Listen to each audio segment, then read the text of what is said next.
asistentes que ya estamos llegando a cerca de las 100 personas y van a seguir incorporándose. También transmitir que hemos tenido unos pequeños minutos de retraso por, ustedes saben, estos temas logísticos que suelen ocurrir, pero ya está solucionado. Quiero darles la bienvenida a nombre del Centro de Estudios Internacionales de la Universidad Católica a una nueva actividad de nuestro ciclo de charlas sobre el impacto global del coronavirus. Hemos tenido la visión de Estados Unidos, hemos tenido la mirada de China, recientemente hace 2 semanas con el embajador de la República Popular China, el embajador Xu Bu, y también hemos analizado a la Unión Europea en su momento con el embajador de Chile en Italia y consejero del Centro de Estudios Internacionales, Sergio Romero, donde demuestra que es un bloque, una región muy dinámica, porque desde esa actividad hace casi un mes a la que hoy día vamos a conversar con la embajadora, han ocurrido muchas cosas, muchos acontecimientos relevantes, como el llamado Plan de Recuperación Económica, algunos le llaman una suerte de Plan Marshall, que se presentó ayer por la Comisión Europea al Parlamento. Pero antes de entrar en materia, quisiera yo presentar a nuestra invitada, la embajadora Stella Serbudaki, quien es la jefa de la delegación de la Unión Europea en Chile y embajadora del bloque en nuestro país desde el año 2016. Ella es de nacionalidad griega y ha tenido una dilatada trayectoria diplomática en América Latina. También fue jefa de la delegación de la Unión Europea en Guatemala, fue jefa de la División de Formación Diplomática, tuvo participación como jefa de delegación en Uruguay, estuvo presente también en Paraguay y en consecuencia tiene una amplia conocimiento de la región y también tuvo un rol muy importante en Estados Unidos, donde se desempeñó como jefa de prensa y diplomacia pública entre los años 2004 y 2006. Entre sus estudios destaca su máster en filosofía, en estudios de literatura, historia rusa, posgrado en ciencias sociales, en microeconomía, maestría en relaciones internacionales y una amplia gama de cursos que ha realizado de capacitación. La embajadora además ha estado muy vinculada con Chile. Ustedes saben que la Unión Europea representa cerca del 25% de la inversión extranjera en nuestro país, con empresas muy destacadas que tienen un vínculo, una trayectoria muy importante en Chile, y siempre ha sido una colaboradora muy activa de la actividad del CIUC. Embajadora, quiero comenzar con usted. Y finalmente mencionar que en la última parte tendremos un espacio para las preguntas. Vamos a tener preguntas de también representantes diplomáticos en Chile o que están presentes en la Unión Europea. Y quiero partir con usted, embajadora, preguntándole sobre cuál es la situación actual, el estado del arte de lo que está ocurriendo con los países de la Unión Europea. Hace un mes hablábamos que 5 de los 6 países con mayor número de contagiados eran de la Unión Europea. Hoy día el foco se ha trasladado a la región. Brasil, seguimos con Estados Unidos, Rusia también está entrando entre los países con mayor número. Y lo que leemos en la prensa es que gradualmente hay una reapertura de la economía, hay esta llamada desescalada. Hemos visto imágenes en Italia donde en los restaurantes hay jóvenes, hay fiestas, las personas están copando las playas. Si usted nos puede contar, sobre todo porque Chile está entrando en sus semanas críticas, cómo está funcionando este plan de reapertura y cuáles son los riesgos también asociados. Muy buenos días, Jorge. Buenos días a los oyentes. Gracias por esta plataforma. Es muy importante que podamos expresarnos también a nuestro nivel. La Unión Europea, efectivamente, como has dicho tú, Jorge, está viendo la caída de los contagios y la caída de las víctimas, y del panel de expertos que tenemos 50 expertos a nivel europeo que coordina y asesora, coordina con los Estados miembros y los asesora. Decidimos que es el momento de comenzar a abrir. A partir del 15 de mayo, gradualmente, cada país a su ritmo, después de un análisis de su situación sanitaria, ha comenzado a abrir con medidas diferentes. Evidentemente, como tú sabes, Jorge, la pandemia no tocó todos los países al igual. Entonces hay países como por ejemplo, mi propio país de origen, Grecia, o Bulgaria, Croacia, Estonia, que han tenido una situación relativamente más fácil, de países como más grandes, como Italia, España, que han tenido situaciones más difíciles. Entonces, lo que yo quiero decir es que la apertura no es un one size fits all, no es todo junto, es según la situación sanitaria y siempre con las más grandes precauciones, tanto por el turismo como también por las industrias que comienzan a abrir. Y tengo entendido también que se va a quedarse la alerta y se van a quedarse las recomendaciones para las poblaciones vulnerables, como por ejemplo los que son mayor de una cierta edad, etcétera, etcétera. Todavía no se permiten las grandes conglomeraciones, los grandes eventos, pero vamos a ir manejando la situación, mirando cada medida qué impacto tiene. Lo más importante es lo siguiente. Efectivamente, nadie tiene la bola de la cristal y nadie sabe si con las aperturas, si cada medida va a crear quizás un rebrote o no. Lo más importante es que se monitorea la situación cada semana y que ya estamos preparados por si acaso que hay rebrote, ya no estamos como en el inicio de la crisis, estamos preparados de reintroducir las medidas y además el sistema de salud europeo está mucho más. Bien. Hemos visto, embajadora, que incluso las estimaciones que se han hecho de la caída del crecimiento este año en la Unión Europea sería el bloque o la región con mayor impacto. Estamos hablando de una caída de 7,4, 7,5 puntos del PIB. Pero quiero llevarla, ya que usted nos dio el mapa del estado del arte, al momento político de la Unión Europea, y que inspiró esta actividad, este llamado momento de la verdad que habló el presidente Macron, donde planteaba básicamente si la Unión Europea quiere proyectarse como un mercado único, con ventajas, o verdaderamente como un proyecto político donde hay un vínculo mayor y una de la llamada solidaridad europea. Ayer vimos que la presidenta de la Comisión Europea presentó un plan de recuperación económica del orden de los 750.000 millones de euros, un plan inédito, con cargo al presupuesto de la Unión Europea y que 2/3 son transferencias directas sin reembolso. Vemos también que esta propuesta tiene un antecedente en esta llamada propuesta franco-alemana que hace la canciller Merkel con el presidente Macron en una línea similar, pero inmediatamente vemos también países escépticos, algunos países del norte, el mismo Holanda. Merkel mostró menos entusiasmo con el plan de ayer, dijo, ojo, tenemos que esperar que se discuta en el Consejo Europeo. Austria, Suecia, Dinamarca han mostrado también reticencia. Y sabemos que este plan tiene que discutirse en el Consejo y que requiere unanimidad de los 27 países. Entonces yo lo que le quiero preguntar es lo siguiente. Lo primero, ¿cómo con estas tensiones se sostiene una gobernanza cuyas decisiones se basan en unanimidad? Y lo segundo que quiero preguntarle es si usted ve una crisis de gobernanza de la Unión Europea que por una parte tiene tensiones y presiones que tienen los propios líderes con sus países, pero a la vez un mecanismo de gobernanza que puede hoy día no ser el más adecuado para la toma de decisiones de la Unión Europea. ¿Cómo ve ese momento político y las dinámicas que hay detrás de eso? Bueno, Jorge, muchas preguntas en una, ¿no? Exacto. Comenzamos con el primero, la naturaleza del proyecto. La naturaleza del proyecto siempre fue y siempre será político. La economía es la plataforma sobre la cual uno cree resultados concretos para sustentar el proyecto político.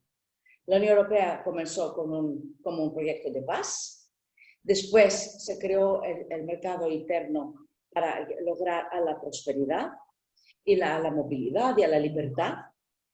Continuó como un proyecto de reunificación de la familia europea y ahora estamos en un momento histórico, efectivamente, el momento de Europa, no lo dijo solamente el presidente Macron, lo dijo también la presidenta de la Comisión Europea, Ursula von der Leyen, es el momento de Europa y ahora llegó el momento de la reconstrucción, de la mejor reconstrucción, de la nueva reconstrucción de Europa, una Europa para las próximas generaciones. Lo que me gustó ayer, lo que dijo la presidenta de la Comisión Europea, yo creo que es clave para muchos países. La pandemia marcó un antes y un después. Nos hizo primero abrir los ojos en lo que es los grandes desafíos globales, donde están los grandes riesgos. Siempre estamos hablando del crecimiento, siempre estamos hablando en términos mucho materiales, pero no hemos todavía suficientemente tomado en cuenta los grandes riesgos que vienen del cambio climático, que vienen de las pandemias, que vienen, como ustedes han dicho, de las desigualdades, de los problemas de gobernanza. Entonces yo creo que la pandemia abrió eso y muy bien Ursula von der Leyen ayer dijo que eso es el nuevo patrimonio de Europa, es un momento de inflexión para Europa, es el proyecto de reconstrucción para la futura generación. Eso para comenzar. Ahora bien, sobre el sistema que tiene la Unión Europea de trabajar, lo que a mí me gusta, y quizás cuando voy a volver a la academia, voy a comenzar a hablar sobre la gobernanza participativa. Nosotros tenemos una gobernanza para todos los grandes temas que se necesita unanimidad. Pero yo otra vez te voy a decir, Jorge, es con unanimidad que logramos la paz, es con unanimidad que logramos el mercado interior, con unanimidad que logramos la unificación de Europa, con unanimidad vamos a lograr ahora la futura Europa para las nuevas generaciones. Yo no tengo miedo a la unanimidad, no es evidentemente, como yo digo, el liderazgo participativo quizás demora más tiempo a prepararlo y a negociarlo, pero al tiempo después es mucho más sostenible, porque lo que se decide se implementa. Y ahora sobre el plan franco-alemán y el plan que presentó el plan franco-alemán se va a analizar durante la cumbre, donde efectivamente vamos a presentar oficialmente. La modalidad es la siguiente. Ayer la presidenta la presentó el Parlamento Europeo, porque primero la presenta el Parlamento Europeo. Lo vamos a presentar en junio en la cumbre de los jefes de Estado. Y en junio, cuando se va a presentar el plan de von der Leyen, el plan de la Comisión Europea, se va a presentar también, se va a analizar el programa, la propuesta franco-alemán y se van a discutir cómo se van a articular entre, o complementar o articular o entrar dentro de la modalidad de nuestro país. Entonces no hay, yo creo, ahí un problema. Ahora, sobre las visiones entre los países frugales y los países no frugales. Yo diría que eso es una división de la humanidad. No hay una clave de humanidad. Entonces, hay países que prefieren ser muy cautelos y países, incluso yo diría teorías económicas, ¿no? Teorías económicas, dejamos la existencial de lado. Teorías económicas que dicen que tenemos que apostar a limitación de la deuda pública, a limitación de los déficits políticas de austeridad. Y hay escuelas que prefieren dar un impulso al momento que es necesario, el momento extraordinario. Como dijo von der Leyen, no se trata de una dicotomía, se trata simplemente de poder responder con instrumentos adecuados a la dimensión extraordinaria de la crisis. Usted ha dicho, Jorge, que vamos a tener una caída de 7.4 del PIB, no excluimos una caída mayor. Entonces, situación extraordinaria, medidas extraordinarias. Y una cosa más, siempre el presupuesto de la Unión Europea, que siempre se aprueba por unanimidad, siempre son transferencias a los Estados miembros, se vuelven para políticas comunes. Entonces yo creo que eso es muy importante de mantenerlo en la mente. Y esta crisis no es el error de nadie, entonces es importante reconocer el impacto diferenciado que tiene cada Estado miembro y actuar a la medida. Todo indica que vamos a lograr dentro de esta unanimidad, vamos a lograr el equilibrio y una solución extraordinaria para las condiciones extraordinarias que tenemos. Yo tengo fe. Embajadora, quiero ponerle de una manera escéptica algunas tensiones que se han visto que no han sido menores. Sabemos que la Unión Europea tiene una integración monetaria. Algunos hablan que estos planes suponen una verdadera integración fiscal, porque va a venir aparejada con compromiso. Y hay un tema, tenemos muchos abogados también en la audiencia, que pasó un poco inadvertido, pero que no es menor, que fue la tensión entre el Tribunal Constitucional alemán y el Tribunal de Justicia de la Unión Europea, donde el Tribunal Constitucional cuestiona la autorización a la compra de deuda por parte del Banco Central Europeo, contraviniendo o no considerando la sentencia favorable del Tribunal de Justicia Europea. Este antecedente donde un tribunal de un país, digamos, no sigue la línea de mando de la jurisdicción de la Unión Europea puede sentar un precedente muy delicado en la integración a la unidad jurídica de la Unión Europea. ¿Cómo usted vio ese episodio y si ha visto otro tipo de tensiones que puedan generar esa incertidumbre jurídica en el actuar de la Unión Europea? Es verdad, Jorge, como ustedes han dicho, que el Corte Constitucional alemán emitió un fallo que hay que analizarlo de muy cerca. En realidad, lo que dice el Corte, no soy jurista, pero según mis informaciones, lo que dice el Tribunal Constitucional alemán no pone en cuestionamiento lo que hizo para la estabilización de los precios en la resolución de la crisis el Banco Europeo Central. Lo que sí dice es que hay que analizar de más cerca los efectos de esta actuación en la economía más global, porque el rol del Banco Central Europeo es de mantener los precios y guardar el precio. Y eso se logró, eso no se pone en cuestionamiento. Lo que se pone en cuestionamiento es si hay una manera de analizar el impacto que uno tiene cuando está en estabilización de los precios y en la estabilización del euro en la economía real, en términos, por ejemplo, de tasas de interés, en términos de desempleo, etcétera, etcétera. Vamos a ver ahora en qué tipo de análisis va a entrar el Corte Constitucional de Alemania y en qué tipo de deliberación y cómo se va a resolver este problema. No tengo la bola de cristal. Es evidente que tenemos que tomarlo esto muy, muy en serio. Y no excluyo ahora con las nuevas medidas, si el criterio es el impacto de una medida monetaria sobre la economía real, por ejemplo, el desempleo, ahí es un problema que tenemos eventualmente de resolver, esta tensión de cómo se analizan las cosas. Repito, creo que el Corte Europeo de Justicia tiene que sentarse, analizar la situación y venir con un análisis de cómo se puede resolver este problema de aquí adelante. Es una cosa muy jurídica. No veo riesgo de desintegración jurídica de la Unión Europea. Si es eso la pregunta, no veo riesgo sobre eso. Ahora, sobre tu pregunta, si efectivamente tenemos la integración monetaria, pero si tenemos una perfecta integración fiscal, la respuesta es no.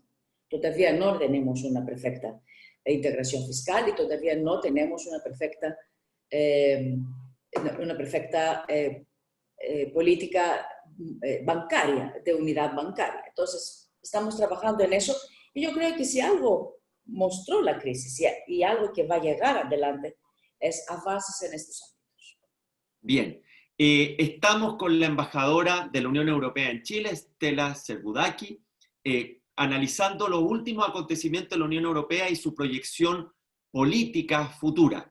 Embajadora, usted hace unas 2 o 3 semanas dio una entrevista extensa en el Diario Financiero, donde comentó de la Unión Europea, pero también hizo una suerte de análisis del momento de la globalización. Todavía no vamos a ir al escenario post-pandemia y a las preguntas que seguramente vamos a tener muchas del público, pero hay 2 cosas que me llamaron la atención de su entrevista en el Diario Financiero.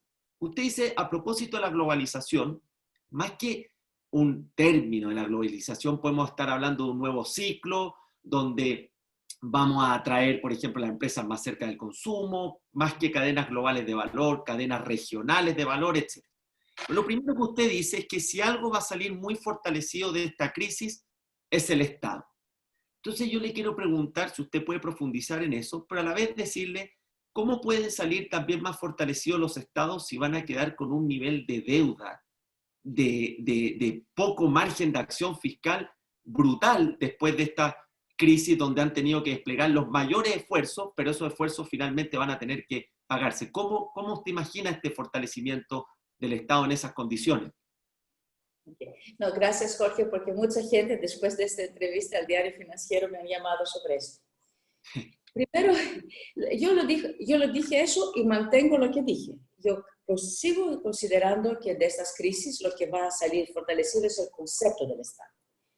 Y lo dije en este momento a la colega periodista en el ámbito de globalización, cuando dije que la globalización no se va a parar, la economía mundial está muy integrada y las cadenas de valor están muy integradas. Pero sí algunas de las premisas de globalización quizás se van a revisitar. En los últimos años hemos visto un debate muy fuerte sobre qué es mejor para la economía y qué es mejor para la gente. Un Estado fuerte o un Estado casi ausente, un Estado solamente supervisor, así por ahí. Y lo que ha demostrado la pandemia es que finalmente en momentos de crisis nacional, todo el mundo se va hacia el Estado. El Estado es el garante de la salud nacional, el Estado es el garante de ayuda al desempleo y al empleo, el Estado es el garante de ayuda a las pequeñas y medianas empresas. El Estado compra, participa al capital, recapitaliza de una manera u otra, incluso las grandes empresas. Entonces el Estado es el garante de la seguridad de la gente, el prestamista al sector privado y también el garante de nuestra salud pública. Y yo voy a ir un paso más allá. El Estado en este momento, por lo mínimo en Europa, en el nuevo programa que estamos lanzando de recuperación, va a ser el ente que va a tener que concebir políticas públicas fuertes para tener inversiones que van a dar resultados. Porque una cosa es el mundo que pones a disposición y otra cosa es qué haces con esta plata. Y es muy importante tener políticas públicas importantes y consensuadas y con todos los actores al lado para tener los resultados que quieres tener con la plata que tienes. Entonces, sí, el Estado va a revenir a su rol fundamental, que es el facilitador de la economía, el facilitador de la creación de políticas públicas en consulta con los demás, y evidentemente tiene que ser un Estado eficiente, pero por eso también el Estado va a ser tan fuerte como nosotros queremos que sea fuerte. Es importante de tener funcionarios ya preparados, estados ya participativos que escuchan. Hemos dicho y lo repito, nadie tiene la llave de la verdad. El debate de ideas, un Estado dialogante, pero el Estado por fin. Entonces, yo creo que el Estado va a retomar un liderazgo y eso efectivamente va a ser muy importante para la globalización, para los sistemas de integración regional, para los sistemas multilaterales. El sistema multilateral va a ser fuerte si sus Estados miembros sean fuertes. Es eso que quería decir. Ahora, sobre la globalización, la segunda premisa. La primera premisa, que el Estado era casi irrelevante, ya se va a revisitar. La segunda premisa de la globalización era siempre que no necesitamos tener almacenamiento porque el mercado podía dar todo en tiempo real. ¿Ok? Y si algo hemos descubierto es que no es así. En momentos de crisis es importante que los estados y las poblaciones tienen acceso a aprovisionamiento que le puede cubrir por lo mínimo durante el periodo de crisis. Yo repito, como hemos tenido en la crisis de petróleo, todos los estados en este momento en el mundo tienen stock de petróleo. Bueno, quizás es el momento que ha llegado de tener stock de medicamentos, stock de comida y stock de equipamiento protector. es con una grande asombro que el ciudadano europeo descubrió que Europa no produce paracetamol y que 80% de los elementos necesarios para los antibióticos están fuera de sus territorios. Entonces, ahí yo creo que habrá un debate. Este debate no significa que vamos a hacer marcha atrás y vamos a volver en el siglo XIX con proteccionismo, porque ya es demasiado tarde. Pero un equilibraje entre qué se necesita producir o qué se necesita y dónde, y qué se necesita almacenar para tener un poco una independencia soberana, estratégica, yo creo que el debate se va a dar. Es interesante el relato que hay detrás de eso, embajadora, porque cuando vemos los alrededor de 50 países que han aplicado medidas proteccionistas durante esta crisis de la pandemia, fundamentalmente han sido restricciones o prohibiciones a las exportaciones de alimentos e insumos médicos. Y hace 2 años, cuando el entonces candidato Trump hablaba del America First, había una cierta, incluso se menospreciaba ese mensaje, y hoy día vemos que en la Unión Europea también se habla de traigamos nuestras fábricas, acerquemos nuestras cadenas, y a mí me parece, en una opinión personal, que puede haber una línea muy delgada entre lo que usted dice de definiciones estratégicas con medidas más proteccionistas, e incluso podrían renovarse las tensiones que vimos entre Italia, Alemania, Francia, en las primeras semanas cuando hubo prohibición de exportaciones de insumos. Y quiero llevarla a eso, porque después en las preguntas van a surgir otros temas, de cuál ha sido el rol / influencia que está teniendo China en la Unión Europea, que ha sido nítida en Italia, pero que también ha tenido tensiones, como por ejemplo con Alemania, cuando ha pedido de que se investigue el origen del virus e incluso eventuales indemnizaciones. Entonces, ¿cuál es el rol en todo esto que estamos hablando que está teniendo China en materia de esta pandemia en la Unión Europea? Ok. Jorge, usted le pone trampa, ¿eh? Siempre 2, 3 preguntas a la vez, pero Sí. comenzamos por parte. Okay. Sí, yo creo que al principio de la crisis hubo un pánico general y es un reflejo de naturaleza humana el proteccionismo al principio. Gracias a Dios, muy pronto, en menos que 10 días, la Unión Europea comprendió que no sirve para nada prohibición de exportaciones, que si no protegemos Italia, si no protegemos España, no nos protegemos nosotros mismos.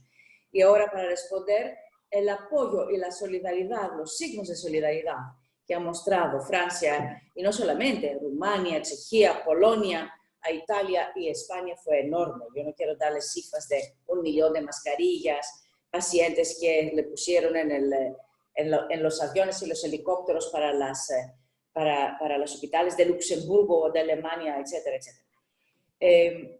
Entonces, lo importante es que, gracias a Dios, yo diría, la Unión Europea ha comprendido hace muchos años que el proteccionismo no es la solución y que el egoísmo, el individualismo tampoco lo es. Yo he tenido tantos años de carrera en la Unión Europea, 40 años de carrera. Yo he visto casi de todo. He visto los camiones españoles derrumbándose por agricultores franceses en la frontera francesa el primer año que entró España. Estamos muy lejos de eso. Lo comprendimos. Si el vecino no le va bien, nosotros no le va bien. Y por eso que tenemos dentro de este paquete un gran paquete también para el país, para el vecindario nuestro, para los Balcanes, etc. Entonces, eso es la primera cosa. Con China. La relación de la Unión Europea con China es muy multifacética y es pluridimensional. Por ejemplo, con China tenemos una serie de objetivos comunes que defendimos, por ejemplo, en el cambio climático, en la defensa del multilateralismo. Entonces, es un país que compartimos objetivos comunes, es una cosa. Evidentemente, tenemos que hacer un equilibrio de intereses.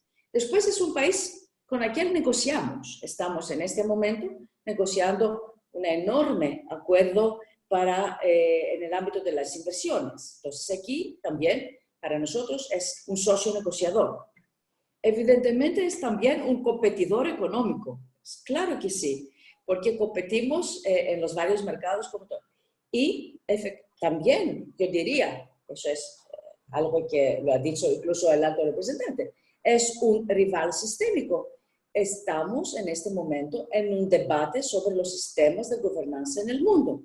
Entonces, normal. Y es verdad que China tiene inversiones en Europa. Nosotros tenemos 30% de nuestro comercio exterior va hacia China. Es verdad que China apoyó, pero lo que no sabe la gente es que cuando comenzó la pandemia en China, es la Unión Europea que dio 50 toneladas de material de protección a China, que cuando lo pidió. La diferencia que es, la Unión Europea no hace ninguna diplomacia pública alrededor de su ayuda humanitaria, nunca. Entonces, eso quizás es el DNA de la Unión Europea. No publicitamos, no...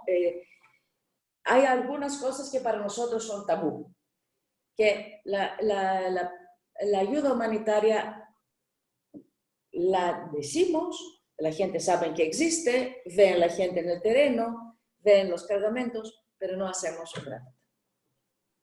Perfecto, interesante, embajadora, porque hoy día hay todo un debate en torno a este ascenso global de China y también su forma de diplomacia pública, lo que se ha llamado la diplomacia de las mascarillas. Embajadora, vamos a intercalar ahora con intervenciones y preguntas de la audiencia al público, y vamos a comenzar con el diputado Isa Cort, que quiere formularle una pregunta. Diputado, si ya puede activar su cámara. Perfecto. ¿Me escuchan bien, Jorge? Hola. Perfecto. Hola, Estela. Hola. Embajadora, muy buenos días. Muchas gracias por darte el tiempo de compartir con una audiencia muy grande, más de 100 personas que nos están oyendo, las reflexiones sobre la Unión Europea y esta pandemia. Y al respecto, yo quiero compartir y quiero hacer una pregunta partiendo de un análisis muy corto, muy pequeño, de cómo pilló al mundo esta pandemia. En primer lugar, yo creo que ha sido un ejercicio lamentable por las muertes, pero muy necesario de reflexión de cómo está funcionando el mundo, cómo están funcionando las grandes potencias, tanto China como Estados Unidos, en una tensión de una guerra comercial que repercute, querámoslo o no, en el resto del mundo, sin lugar a dudas que repercute también en la Unión Europea. Por su parte, la propia Unión Europea está enfrentando y ha vivido el proceso del Brexit, que es una baja finalmente a un necesario multilateralismo.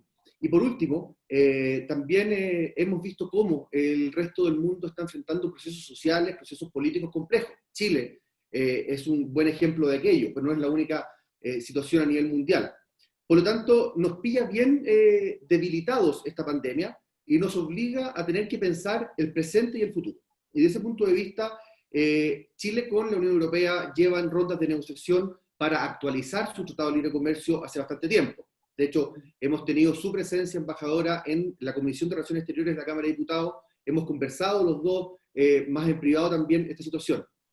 El análisis que usted hace con respecto a este nuevo plan Marshall que se anuncia, ¿cree usted que va a haber un cambio en la política del modelo económico de la Unión Europea? ¿Van a aumentarse, van a restringirse los tratados de libre comercio con otras regiones? ¿En qué está actualmente la negociación que tenemos particularmente con Chile? Eso, embajadora. Muchas gracias por la oportunidad de preguntar. Gracias, Jorge. Gracias. Muchas gracias, Isa. ¿Me escuchan? Perfecto. Sí. Isa, como usted ha dicho, está muy interesante de ver cómo funcionó el mundo en la pandemia. Yo creo que aquí repito, aquí descubre uno la gran importancia de la cooperación internacional y la cooperación regional y la gran importancia de preocuparse también por lo que pasa a su vecino, porque mucha gente pensaba que China está muy lejos y que Europa está muy lejos y que se van a ser protegidos y que van a existir lugares donde no va a haber la pandemia. Finalmente se ve que la pandemia no empañó a nadie. Entonces, yo personalmente creo que después una de las lecciones importantes de esta pandemia va a ser la necesidad de reforzar los sistemas de alerta, reforzar los sistemas de colección de datos y de comparación de datos y reforzar la cooperación internacional, la cooperación entre vecinos y la cooperación internacional en general. Sobre el Brexit, bueno, ahora que me das la plataforma, Jorge, yo tengo que decir que el Brexit fue una decisión soberana, la lamentamos, no conozco a nadie que esté muy feliz con el Brexit, pero tenemos que respetarla. Ahora sí que estamos trabajando, estamos en negociaciones, estamos trabajando tanto al nivel, en 3 áreas en realidad, en la forma que va a tener nuestro partenariado económico, también nuestro partenariado en el ámbito de seguridad y efectivamente también sobre qué tipo de gobernanza entre la relación entre UK y la Unión Europea se va a encontrar. Como ustedes saben, tenemos tiempo hasta el fin de año y siempre hay la posibilidad de tener una extensión si UK lo pide. Sobre la pregunta de cambio político y de cambio de mirada hacia el libre comercio, yo, Isa, le voy a decir 2 cositas. Hace 2 semanas concluimos finalmente completamente el acuerdo con México en pleno pandemia y ahora, así como estamos hablando, aunque parecería increíble hace algunos meses, tenemos una ronda de negociación comercial con Chile. Y el 2 de junio tenemos la ronda política, porque como tú sabes, tenemos negociaciones en las dos áreas, lo político y lo comercial, porque tienen modalidades diferentes. Lo logramos. Y la Unión Europea hace 2 semanas tenía una ronda importante de negociación con Australia. Entonces, la Unión Europea es un creyente a la libre comercio. El libre comercio, cuando es un comercio libre y justo, ¿cómo se dice?, reciprocidad de los beneficios, de acceso al mercado, de protección de inversiones, es el motor de la prosperidad. Tiene que ser libre y justo. Entonces, nuestra economía depende a un largo porcentaje del comercio libre. Entonces, no habrá en este momento. Al contrario, yo, Isa, espero poder venir un momento y poder anunciar virtualmente al Congreso de la República que la ronda que estamos en este momento comenzó lunes y hasta viernes, que hubo un éxito. Teníamos la meta de poder finalizar las negociaciones sustanciales antes del fin de año. Estamos yendo bien, estamos negociando, que es lo más importante. Yo creo que Chile y la Unión Europea tienen todo interés por la complementariedad de su economía y por la mirada que tienen hacia las economías de futuro, las economías de conocimiento, las economías verdes, las economías azules, el espacio, tienen todo interés de colaborar. Muchas gracias, embajadora. Vamos ahora a formular la pregunta para que se nos pueda conectar el embajador de Chile en la Unión Europea, el embajador Patricio Torres, que nos informa que está con el usuario PT. Así que para que podamos activarlo, embajador, para que pueda hacer su pregunta.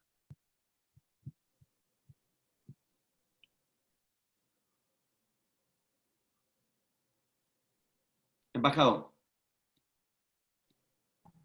Ahí sí, Jorge. Sí. Sí. Muy bien. Hola, Patricio. Hola, Estela. Un agrado. La última vez que nos vimos era en diciembre en mi casa con unos parlamentarios europeos. No teníamos la menor idea de lo que se nos venía encima. Así es. Un gusto. Y muchas gracias, director, por la invitación. Yo quisiera referirme a algunos temores que existen a propósito del proceso de recuperación de Europa, que yo creo que son infundados, pero igual que le quería preguntar su opinión a la embajadora.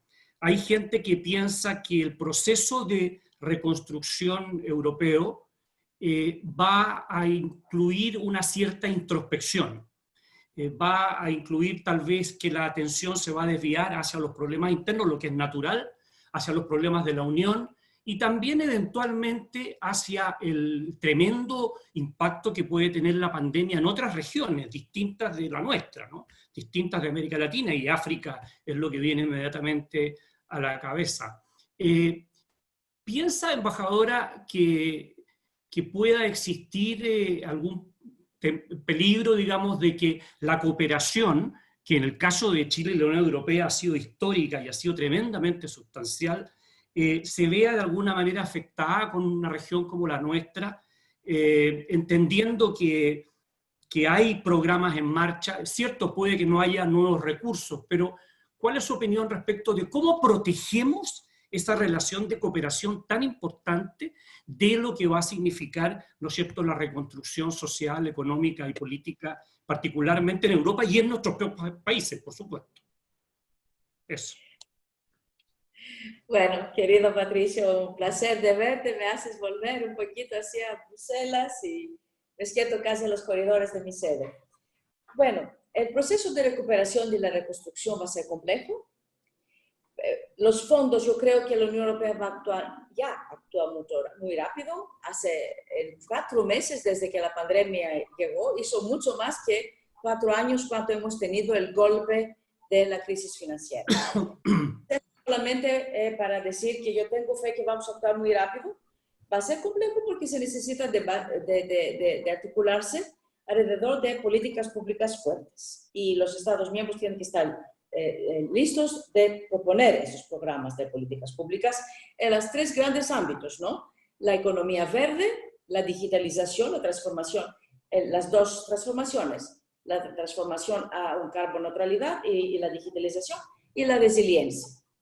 Entonces, de una cierta manera, es un giro importante, una énfasis importante, y esta énfasis interna, la economía verde, la digitalización y la resiliencia, sí, la idea de la Unión Europea es de proyectar eso también a su cooperación con sus socios.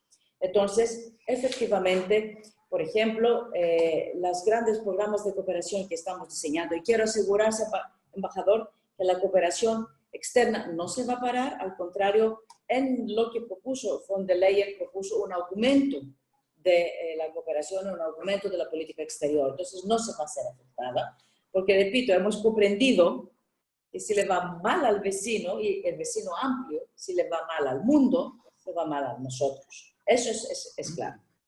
Pero en Chile en particular, está claro que la nueva generación de programas que estamos trabajando, tenemos un programa que se llama de desarrollo en transición como piloto de lo que está llegando, que ya no va a estar solamente basada en la reducción de pobreza, pero va a estar basado en los objetivos de desarrollo sostenible. Y yo creo que Chile está muy bien ubicada a todo lo que es economía verde y azul, primer objetivo de la Unión Europea que quiere promover fuera, y todo lo que es digital. Y entonces sobre esto vamos a trabajar junto con Chile y los otros organismos internacionales. Incluso sobre la digitalización estamos trabajando con la Alianza de Pacífico.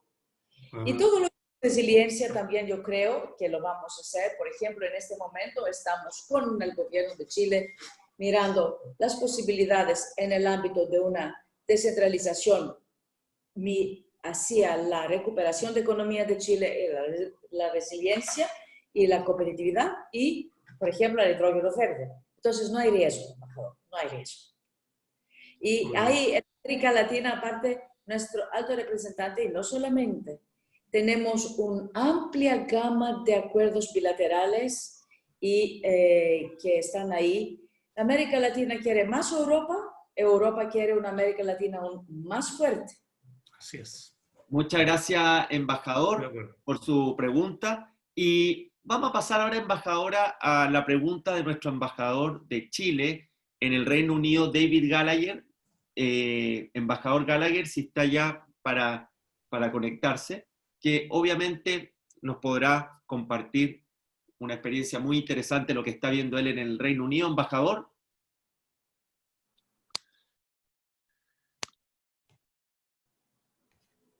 Bien. Bueno, muchas gracias. No me... ¿Se escucha bien? ¿Se me ve? Ah, perdón. Me gustaría verlo bien, yo. Ya. ¿Cómo está, embajadora? Qué gusto tenerla, muy interesante todo lo que ha dicho hasta ahora. Bueno, como estoy yo en Londres, le voy a hacer una pregunta sobre Brexit, porque yo creo que eso es lo que espera mi otro colega. Aquí en el Reino Unido o sea, se ve como muy distantes las dos posiciones en este momento. O sea, creo que hay bastante diferencia en las posiciones. Y yo creo que la diferencia más importante es que la Unión Europea quiere que el Reino Unido acate las regulaciones de todo tipo, sanitarias, laborales, ambientales, etcétera, de Europa, para que haya una cancha pareja. Y el Reino Unido dice que lo que quiere el Reino Unido es un tratado de libre comercio como el que tiene Canadá, Japón o Corea, ¿cierto? Entonces lo que contesta el señor Barnier es que esos países son distantes y no tienen la cercanía que tiene el Reino Unido con la Unión Europea. Y eso, o sea, me quería preguntar cuál es el fundamento de este argumento de cercanía, porque la misma Unión Europea no tiene, como usted dijo, integración fiscal. Los Estados Unidos tienen regulaciones distintas de un estado a otro. ¿Para qué hablar entre Estados Unidos y Canadá y Estados Unidos y México? Es una teoría interesante que quería saber cuál es el fundamento de ella. Embajador, no estoy segura que comprendí la segunda fase de su pregunta. Entonces, ¿qué significa cercanía? ¿Eso es la pregunta? Sí, o sea, lo que dice Barnier es que no, Canadá puede tener independencia regulatoria de Europa porque es un país lejano. El Reino Unido no la puede tener porque es un país que es cercano, geográficamente. Okay. Bueno, la verdad es que no he visto exactamente lo que dijo nuestro chief negotiator. Embajador, yo he leído su artículo cuando Brexit logró, lo leí, yo creo que era en el Mercurio, muy buen artículo, y coincido con usted porque yo he trabajado mucho con Reino Unido y fui ahí cuando estaba trabajando los fondos estructurales y cuando hubo el cambio y vino, en este momento había venido Tony Blair. Entonces coincido con usted que esta tensión subterránea tiene un largo dato, ¿no? Ahora, todo depende de lo que queremos obtener, que queremos hacer con Reino Unido. Según nuestra base, la idea era de tener un partnership o economic partnership basada en zero tariffs, zero quotas. No es lo que tiene en este momento Canadá. Entonces, la idea inicial era de negociar una asociación económica sin tarifa y sin cuotas. Entonces, eso es en realidad casi estar dentro de la Unión Europea y tener lleno goce del mercado interno. Ahora, es también muy importante cómo tenemos el Good Friday Agreement, como Irlanda está ahí al lado. La más grande preocupación es, si queremos respetar el Good Friday Agreement y no tener controles en las fronteras, aquí está jugando la cercanía. Si no quieres tener controles en las fronteras y además quieres tener un goce completo, sin tarifas, sin cuotas, es normal que tú tienes que asegurar lo que nosotros decimos, usted lo sabe muy bien, level playing field, que significa, no sé cómo se dice en español, un piso de hacer negocios igualitarios, ¿no? Una de las cosas que, como sabemos nosotros, es importante para tener este level playing field es los aspectos sanitarios que tienen un costo muy grande. Es las reglas de competencia, es las reglas de las normas técnicas y estándares. Entonces, todo depende, finalmente, qué va a querer Reino Unido lograr y cómo. Pero algo tiene que dar. No puedes tener todos los aspectos sin respetar, sin dar garantías que has creado este level playing field. No se trata de tener una unidad fiscal ni unidad bancaria. Se trata de asegurar que lo que estás exportando a la Unión Europea sin cuota, sin tarifa, sin control sanitario y fitosanitario, tiene la misma norma sanitaria y fitosanitaria. Si aceptan controles, si aceptan barreras, si aceptan otra vez todas estas cosas, es otra historia. Sí hay, las negociaciones son complejas, difíciles. Ustedes saben que tenemos 13.000 reglamentos del mercado interior en la Unión Europea.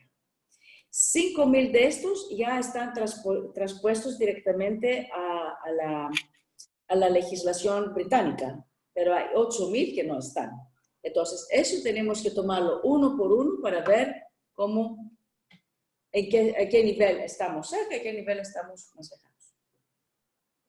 Muchas gracias, embajador. Que tenga buena tarde allá. Y gracias, embajadora, por su respuesta. Tenemos una pregunta desde España, de la directora de la Fundación Chile-España, una fundación con la que llevamos trabajando muchos años en temas de buen gobierno, en temas de relaciones entre Chile y ese país. María Ángeles Osorio, si puedes formular la pregunta.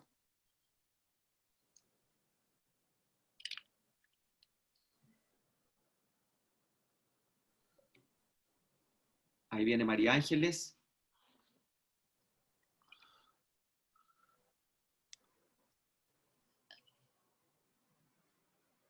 Okay. María Ángeles, ¿nos escuchas? Sí, yo oigo, me veo. Sí. Oigo y me veo. ¿Está ya? Sí, perfecto. Bueno, sí, ¿qué tal? Muchas gracias. Decía que muchas gracias a Jorge. Efectivamente, hace mucho tiempo que colaboramos muy estrechamente con la Universidad Católica de Chile. Ya llevamos el 8º foro de transparencia en gobierno con un destacado éxito de celebración y bueno, pues me da mucha satisfacción el que nos haya invitado a participar. Y muchas gracias, embajadoras, están tocando temas verdaderamente interesantes. Yo me quería centrar en las distintas preguntas que me gustaría hacerla, pero solo en una de las facetas, uno de los pilares que usted ha destacado para esta recuperación post-COVID, que bueno, que es un pilar esencial dentro de la Unión Europea, que es la economía verde. Precisamente porque en España lo hemos vivido muy recientemente con la presidencia de Chile de la COP25, en el que España ha sido anfitriona, pero la presidencia la ha ostentado Chile y que nosotros consideramos que con destacado éxito. Me interesaría mucho, en el marco de este gran acuerdo que se acaba de aprobar en estos meses de confinamiento, que es la Alianza Europea para una Recuperación Verde, y que supone un enorme esfuerzo desde la Unión Europea para poner en marcha toda esta serie de medidas económicas. ¿De qué manera cree usted que esto va a afectar a América Latina, en particular a Chile? Y bueno, pues de qué forma también a las empresas que están invirtiendo en América Latina en general, pero en Chile en particular, a las empresas españolas en el sector de energía y energías renovables. Sabemos que Chile tiene un ambicioso plan para apoyar el cambio climático, pero si pudiera un poco concretarnos o cómo ve, de qué forma podría repercutir en América Latina y en Chile en particular. Muchísimas gracias. Muchísimas gracias, María Ángeles, un gusto conocerla. Gracias por la pregunta. Yo creo, si ustedes preguntan a mi percepción personal, ¿no?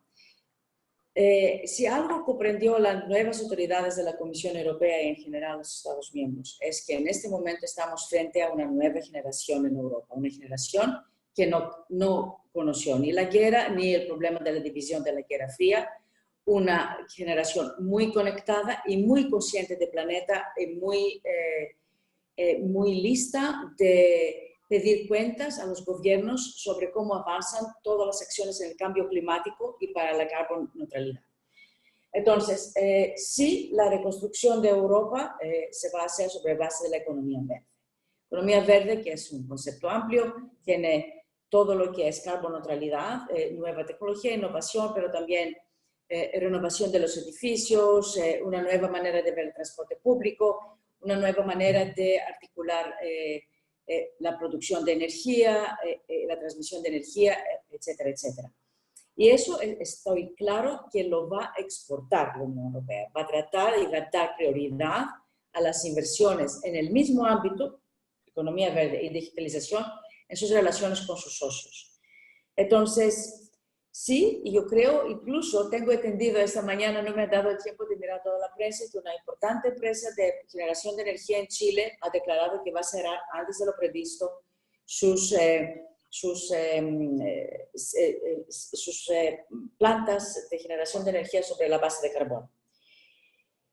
Las empresas europeas, que aprovecho, María Ángeles, no puedo no hacerlo, conjuntamente los Estados miembros, si lo miran todos juntos, como Unión Europea tenemos más que 25% de la inversión extranjera en Chile. Estamos en todos los sectores, desde el transporte, la energía, las telecomunicaciones, la construcción, el sistema bancario, los servicios, todo.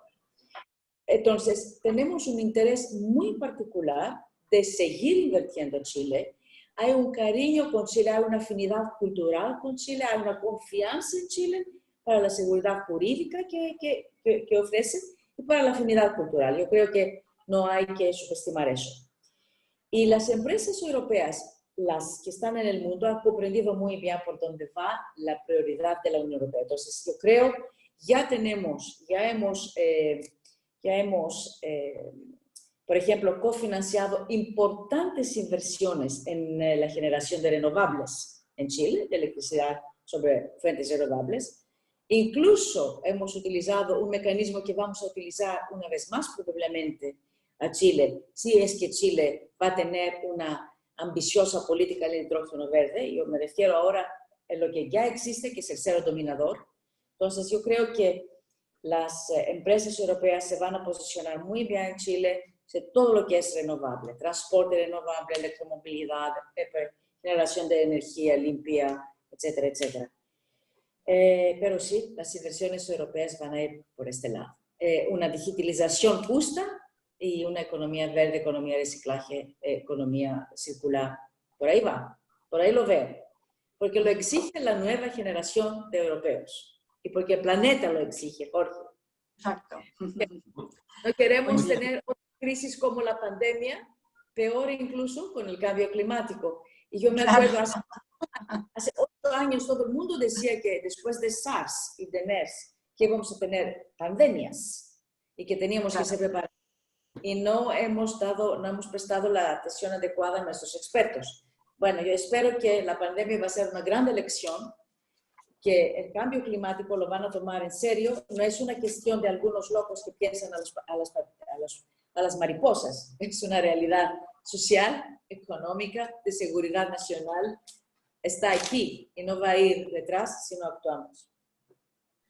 Muchas gracias, María Ángeles. De hecho, le comento, embajadora, que el interés de España, en este caso, el 11 de junio vamos a tener un diálogo con el subsecretario de Energía de Chile y empresas de energía españolas que quieren saber, más allá de la pandemia, cuál es la proyección de largo plazo de la agenda energética de Chile. Y nuestra idea también, desde la academia, es generar esos puentes, ese diálogo entre Chile y los países con los cuales tenemos relación, en este caso España. Le comento, embajadora, que ahora el embajador Ricardo Rojas, que está en Croacia, quiere también hacerle una pregunta a usted sobre estos temas. Embajador. Y ahí yo he visto también en el chat, Jorge, yo creo no pude leerlas. Sí, estamos nosotros seleccionándolas, exactamente. Gracias, Jorge. Embajadora, buenos días. Buenos días.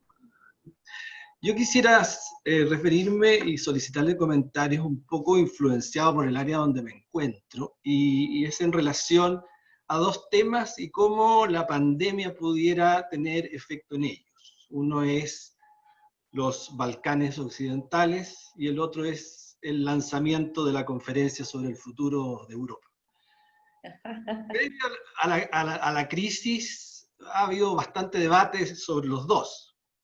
Y no obstante, la luz verde de las negociaciones con Albania y Macedonia del Norte, pareciera que la pandemia de alguna forma va a afectar tanto los ritmos como los contenidos, especialmente en el tema también de la conferencia, donde probablemente se van a priorizar temas distintos y van a colocarse otros en esa agenda.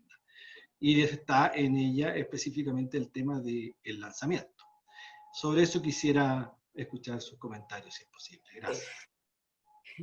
Muchas gracias, embajador. Yo creo que nos encontramos antes que usted se va a Croacia, ¿no? Fue muy grato.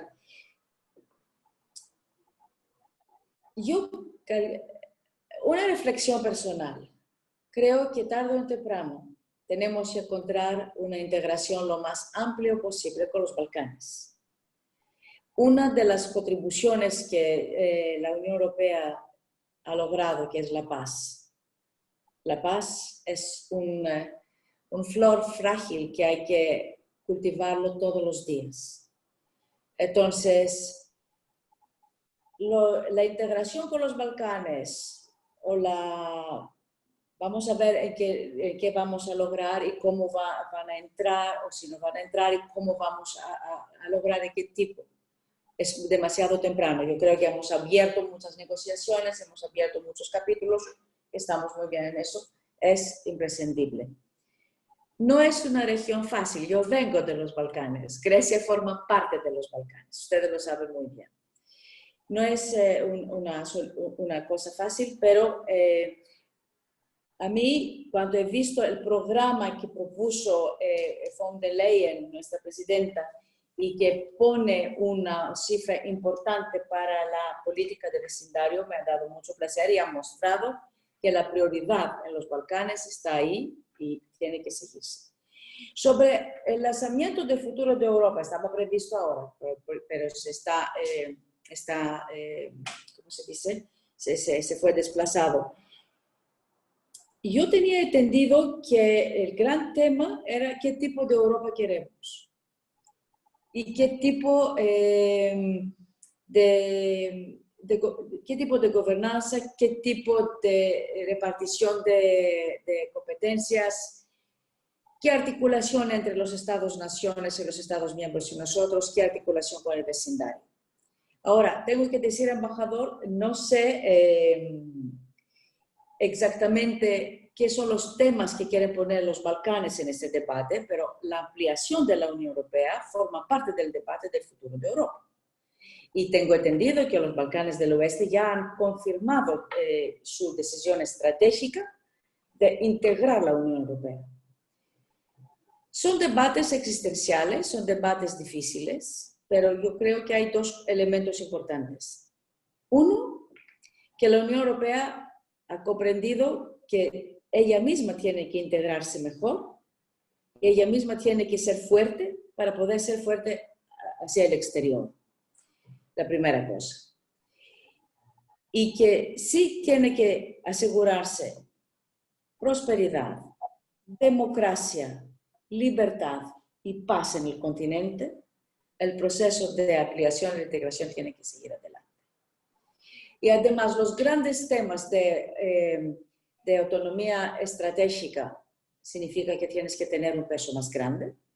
Y el otro gran tema es, por ejemplo, la demografía, como estamos en el futuro, también es importante de arreglar el problema de migración de una manera, y el tema de multiculturalidad, el tema de la convivencia de una manera más estratégica.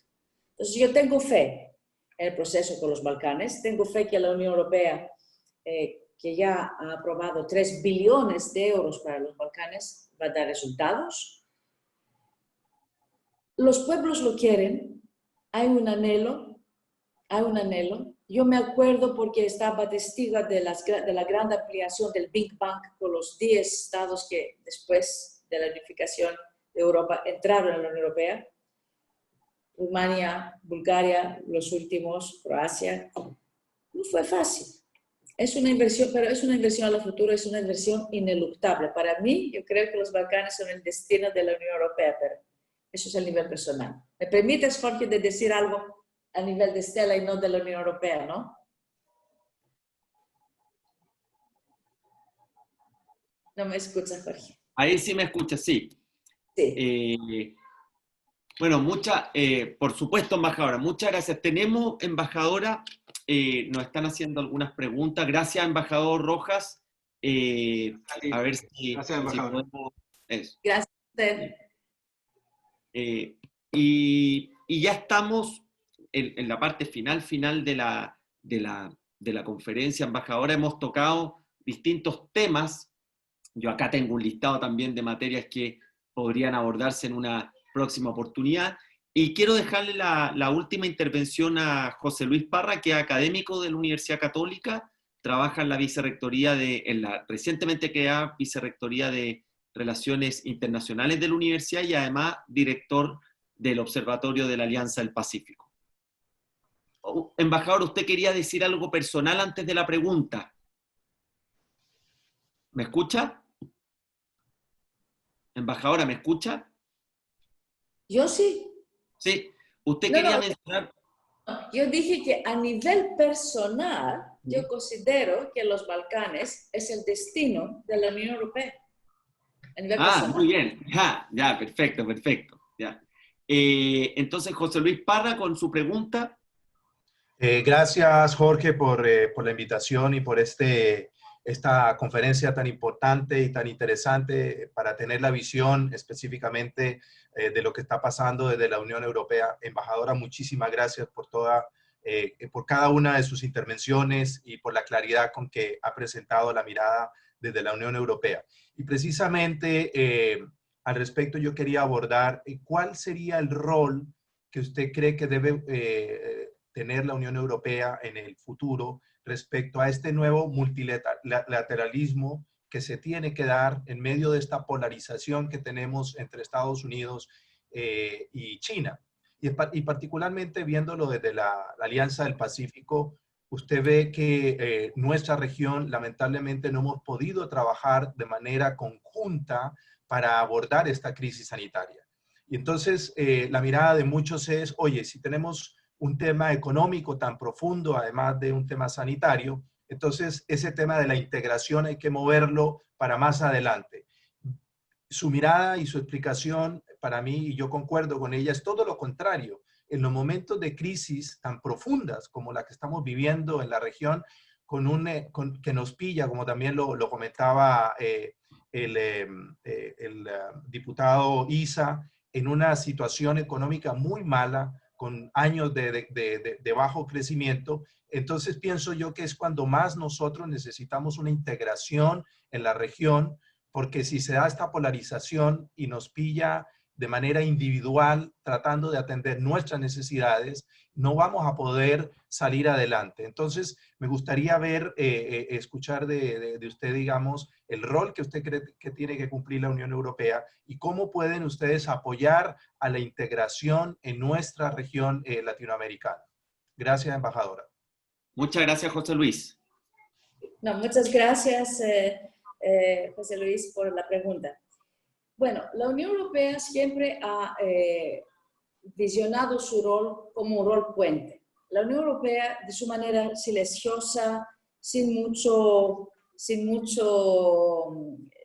con un estilo un poquito más humilde, más tranquilo, la Unión Europea lo que propone en el mundo, en realidad, es un modelo, que no es un modelo para todos, pero es un modelo de gobernanza participativa, un modelo de integración regional, un modelo basado en la colaboración, un modelo basado también en la solidaridad. Yo lo que digo, la solidaridad estratégica en realidad, porque hemos dicho que para nosotros la solidaridad tiene un componente de interés propio, evidentemente. Cuando se le va bien a mi vecino, me va bien a mí. Una empresa que quiebra al vecino, corta un proveedor a mi empresa. Y si la economía de mi vecino no va bien, yo pierdo un mercado para exportar, pierdo un mercado para importar. Entonces, no es una solidaridad caritativa, es una solidaridad estratégica. Entonces, la Unión Europea lo que propone en el mundo es un modelo. Y yo quiero esperar que el mundo lo va a comprender, a pesar de nuestra muy tranquila diplomacia pública. Como usted sabe, la Unión Europea tiene una enorme integración económica con Estados Unidos. Estados Unidos es el primer inversor en Europa y Europa es el primer inversor extranjero en Estados Unidos. Cada medida que toma Estados Unidos afecta a empresas americanas instaladas en la Unión Europea y viceversa. Al mismo tiempo, ya lo he dicho, que tenemos una enorme relación económica, comercial, política de cooperación, al mismo tiempo que las divergencias eventuales con China. Entonces, nuestro rol es de ser un puente, de mantener un diálogo. Hay problemas políticos y geopolíticos, incluso a la vida humana, que no tienen soluciones rápidas. Tienen manejo y tienen diálogo. El rol de la Unión Europea es de ser un puente en el mundo, un interlocutor que propone soluciones basadas en el diálogo y en la cooperación. Al mismo tiempo, un interlocutor que tiene la capacidad de decir de una manera y una voz alta lo que es correcto y lo que no es correcto. No tenemos que tener miedo de decir lo que pensamos. Y con América Latina, como usted sabe, señor Parias, tenemos ya el año pasado una grande estrategia de cooperación con América Latina en la Unión Europea y con la Alianza del Pacífico, además, en el margen de Naciones Unidas de la Asamblea General, hemos firmado en MOU, donde vamos a trabajar juntos para la digitalización y para la economía verde, y eso es muy importante, y la innovación y la tecnología. Yo digo que sería muy importante, así visto, si me permiten una reflexión del exterior, que América Latina y sus sistemas regionales y subregionales se unen, porque lo han visto muy bien, que lo que pasa al otro país afecta a ti. Espero, América Latina tiene varios sistemas de integración regional, hay que profundizarlos y hay que hacerlos más eficaces y más eficientes. Embajadora, José Luis, muchas gracias por tu intervención. Gracias, Embajadora, Jorge. aprovechando en el plano personal, entendemos que usted está terminando su periodo en Chile. ¿Eso es efectivo? ¿Hasta cuándo está usted, embajadora, acompañándonos acá en el país? Sí. Nosotros tenemos un plazo fijo para cada embajador que está fuera, que es 4 años. Exacto. Entonces, mis 4 años terminan el fin de agosto. Mire. Entonces, yo voy a irme, pero voy a irme muy contenta porque hemos logrado muchas cosas juntos. Yo me acuerdo que cuando llegué, tuve que ver cómo podía apoyar los grandes incendios en Chile, y porque como ustedes saben, incluso mi país tiene experiencia, ¿no? Lo que pasó aquí. Exacto. Pudimos relanzar las negociaciones con el acuerdo de asociación. Estamos ya, y yo creo que voy a lograr lanzar nuevos conceptos en la economía verde con Chile, y hemos hecho muy buenas cosas juntas. Y ahora quería, si me permites, Jorge, decir que vamos a trabajar junto con el gobierno para la COVID y la post-COVID, pero lo más importante es que vamos a trabajar de mano a mano con la sociedad civil. La sociedad civil que está muy involucrada en el terreno, en conjunto con las comunidades más vulnerables para poder salir adelante. Entonces, es eso que yo voy a irme muy contenta. Es un país maravilloso, de todo el punto de vista, no solamente de sus paisajes, pero yo diría más todavía de su gente. Tienen un ethos, yo diría, un sentido de deber muy grande, y espero que va a salir fortalecido de esta crisis. Espero que vamos a salir todos juntos fortalecidos de esta crisis. Si tú me permites, quería decir una cosa también, porque yo no tengo acceso, me controlas, Jorge, a las preguntas en el chat, pero tuve el tiempo de mirar una pregunta sobre la crisis de la democracia en el mundo, ¿no? Exacto. Yo creo que la democracia es el sistema de gobernanza el más complejo que existe, pero el más eficaz, el más sostenible, el único sistema que da voz a la gente. Demora quizás un poquito más de tener las decisiones, pero después se cumplen. Lo que sí es importante es de hacer la democracia un sistema más eficaz.